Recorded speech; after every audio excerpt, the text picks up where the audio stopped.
I once again offer a full apology. Boris Johnson, did you not resign today? Will you resign? Throughout his premiership, Boris Johnson has been no stranger to threats to his leadership. If he misled Parliament, he must resign. I expect him to resign immediately. I've called on this Prime Minister to resign. He should be resigning. He's faced all manner of scandals that ignited the fury of critics and pundits calling on him to go. But this one feels different. Rishi Sunak and Sajid Javid triggered a wave of resignations in Johnson's government, with ministers saying the Prime Minister has been through far too many storms to retain integrity. But how did we get here? Well, throughout his premiership, Boris Johnson has been forced to apologise for his own behaviour after a series of own goals that have eroded some of his colleagues' confidence in his ability to lead. I apologise for it. I think in hindsight it was the wrong thing to do.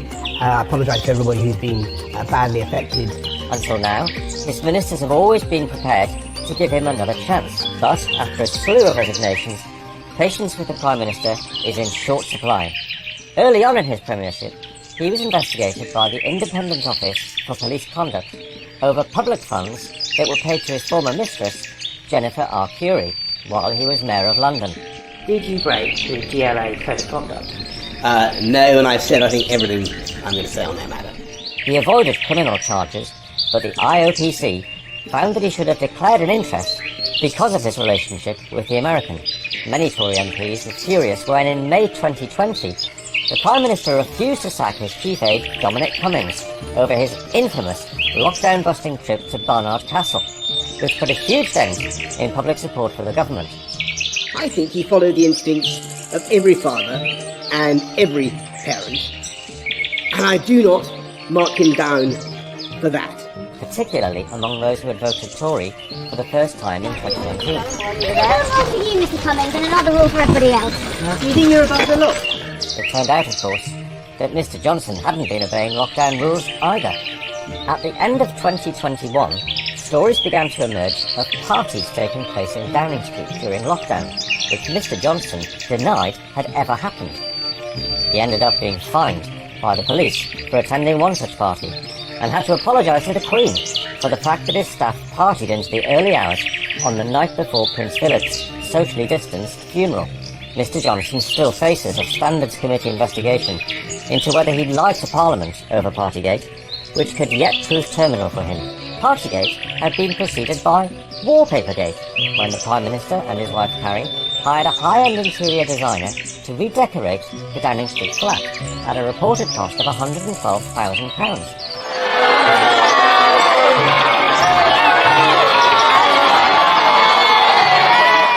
Initially paid for by the Tory donor Lord Brownlow.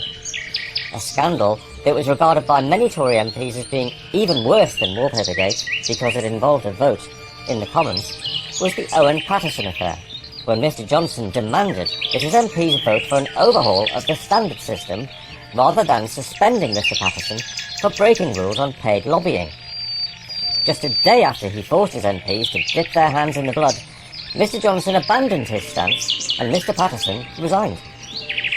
In June, no fewer than 148 Conservative MPs turned against their leader in a confidence vote. The threshold of 15% of the Parliamentary Party seeking a vote of confidence in the Prime Minister has been passed. Votes against the Prime Minister. He's lost the trust, I think, of the country. I think that's pretty clear on all the evidence that I've seen. But still, Mr Johnson vowed to fight on. In the same month, Lord Geit, the Prime Minister's independent ethics advisor, became the second man to resign from the role, ostensibly because of a row over steel tariffs, though it followed a series of disagreements between the two men over the PM's behaviour. Mr Speaker, to lose one ethics advisor is really an embarrassment, but to lose two in 2 years, just days after the Prime Minister's own anti-corruption czar walked out on him, well, it's becoming a bit of a pattern. Lord Geit's predecessor, Alex Allen, had quit over the Privy Patel bullying round. Then, in what proved to be the final straw for many, the Prime Minister misled the country over what he knew about groping allegations levelled at Chris Pincher before he made him Deputy Chief Whip. Downing Street had said he was not aware of any specific allegations against the MP at the time. I don't know, and that is news to me, that the Prime Minister was briefed on the specific complaint that was made and then the outcome. Before, his former permanent Under-Secretary at the Foreign Office, Lord MacDonald, revealed that he definitely had. Mr Johnson blamed his unreliable memory for the mix-up. So what happens now?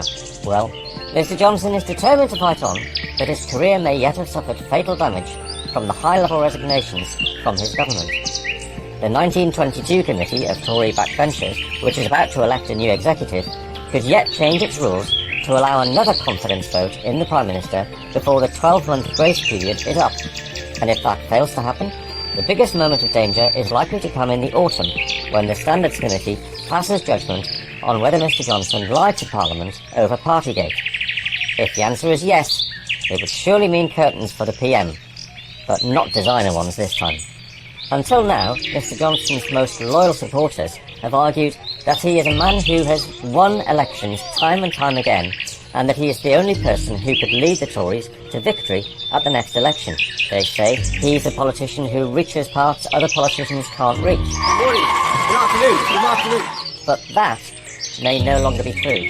The recent by-elections have suggested that a lot of people who voted Tory in the past will no longer vote Tory as long as Mr Johnson is leader. Absolutely nothing and no one, least of all her, is going to stop us with getting on for delivering.